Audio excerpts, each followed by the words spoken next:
उम्र माजहत 32 साल, नाम गुड़िया, काल्पनिक, जिसने 25 दुल्हों की इकलौती दुल्हन थी।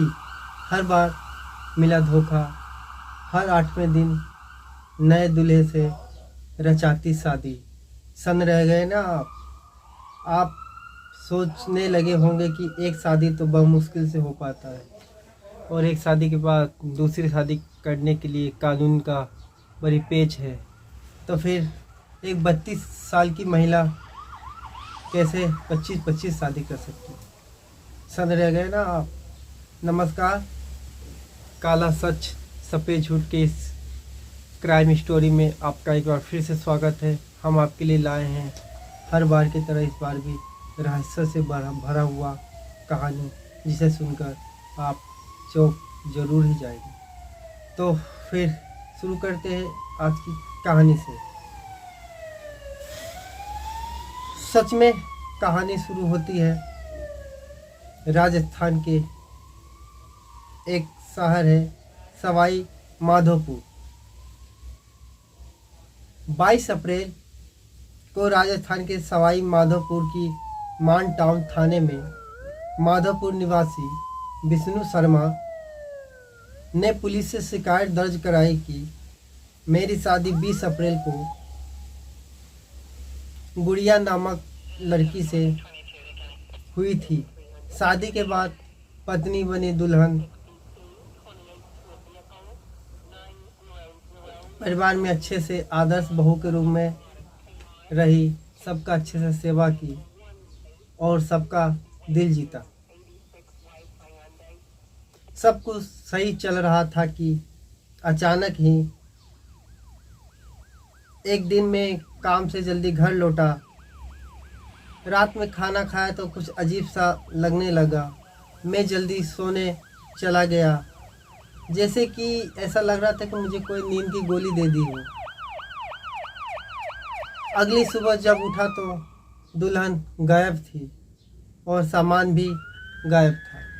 सामान में बताया कि 1,25,000 के गहने, 30,000 रुपये नकदी और कई कीमती सामान के साथ 30,000 रुपये का मोबाइल फ़ोन लेकर घर से गायब थी। काफ़ी खोजबीन किया, कहीं कुछ अता पता नहीं चला। आस पड़ोस में भी जानकारी एकत्रित की, कोई नहीं मिला, उसका कोई पता नहीं मिला। परेशान होकर थाने में आया हूँ साहब, आखिर ये मेरी कंप्लेन दर्ज कीजिए। डॉक्टर विष्णु की बात सुनकर पुलिस ने तुरंत रिपोर्ट लिखकर खोजबीन शुरू की। विष्णु ने बताया कि शादी के बदले बिचौलिया पप्पू मीना को 2 लाख रुपए भी दिया गया था। मैं ठेले पर काम करता हूँ, कर्ज लेकर शादी की थी और मोबाइल भी उधार लिया था, वो भी लेकर चली गई। ऐसा धोखा होगा सोचा भी नहीं था। शिकायत के बाद सवाई माधोपुर पुलिस समझ गया कि यह मामला लुटेरी दुल्हन गैंग का हो सकता है। फिर पुलिस ने एक कांस्टेबल को दुल्हा बनाकर जाल बिछाया। गैंग के एजेंट ने फिर कई लड़कियों की तस्वीर दिखाई। जब तस्वीर गुड़िया के सामने आई तो पुलिस ने एजेंट से गुड़िया का नंबर लिया और उस पर बातचीत किया। शादी की बातचीत शुरू हुई तो फिर पुलिस ने गुड़िया को मध्य प्रदेश के राजधानी भोपाल से गिरफ्तार कर लिया। पुलिस जांच में सामने आए कि सभी कागजात, शादी के एग्रीमेंट और प्रोफाइल फर्जी थे। वहीं गुड़िया, जो कि मूल रूप से आजमगढ़ की निवासी थी, यूपी के महाराजगंज की निवासी थी। गुड़िया ने विष्णु शर्मा के घर से फरार होने के बाद भोपाल में काला पीपल पन्ना खेड़ी के गब्बर से 2 लाख रुपए लेकर पुनः विवाह कर लिया था और उसके साथ रह रही थी। अब तक आरोपी गुड़िया 7 महीनों में लगभग 25 लोगों के साथ फर्जी शादी कर चुकी है। और उसके साथ धोखाधड़ी भी हो चुका है। यानी अगर एवरेज निकाले तो ये लुटेरी दुल्हन हर 8वें दिन नई शादी रचाती है और गहना गुड़िया लेकर फरार हो जाती है। इसके गैंग में 3 सदस्य बिहार के हैं निवासी, जो कि गुड़िया के लिए मैच मेकर की भूमिका के तौर पर राजस्थान, हरियाणा से लेकर उत्तराखंड में सक्रिय रूप से काम करती। आपको बता दें कि जहाँ शादी के खातिर लड़कियों की कमी है, वहीं पर ये गैंग काम करती है। ये हर बार शादी होने के कुछ दिन बाद ही वो जेवर, पैसा, नकदी और कीमती सामान लपेट कर फरार हो जाती है। हर बार वो शादी से पहले एक जैसा ही कहानी सबको सुनाती है, जिसमें गरीबी से जूझती हुई मासूम लड़की जो शादी के लिए तरस रही है, साथ में बेरोजगार भाई और आर्थिक तंगी जैसी कहानी सुनाकर वो लोगों को अपनी ओर आकर्षित करती है।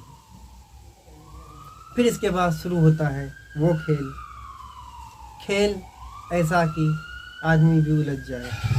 इस गैंग का काम गुड़िया का फोटो और फर्जी प्रोफाइल को अलग अलग शहरों के लोगों तक पहुंचाना। इस गैंग हर बार नया नाम, नया कागज, नई शहर और नई पहचान बनाकर फर्जी शादी का खेल खेलते हैं और शिकार को लूटकर फरार हो जाते हैं। इसमें मैच मेकर की भूमिका के रूप में गैंग का एक सदस्य लड़के वाले से करीब 2 लाख रुपए में शादी तक तय करता है। शादी आमतौर पर घर में या मंदिर में बेहद साधारण रूप से संपन्न होती है, जो कि हिंदू रीति रिवाज के अनुसार करते हैं।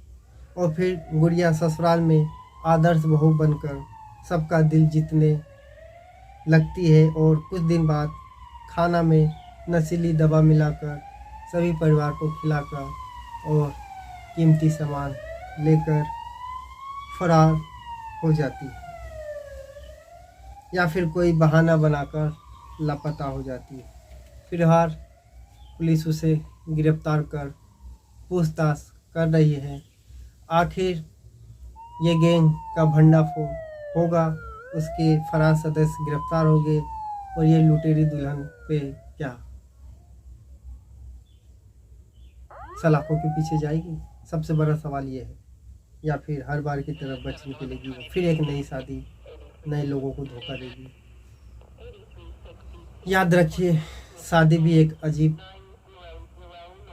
समस्या है। किसी की शादी नहीं हो पाती है और कोई शादी करता है कर्ज लेकर, तो उसके साथ धोखा हो जाता है। नमस्कार, इस कहानी में इतना ही। फिर मिलते हैं किसी नई कहानी के साथ। जब तक के लिए नमस्कार।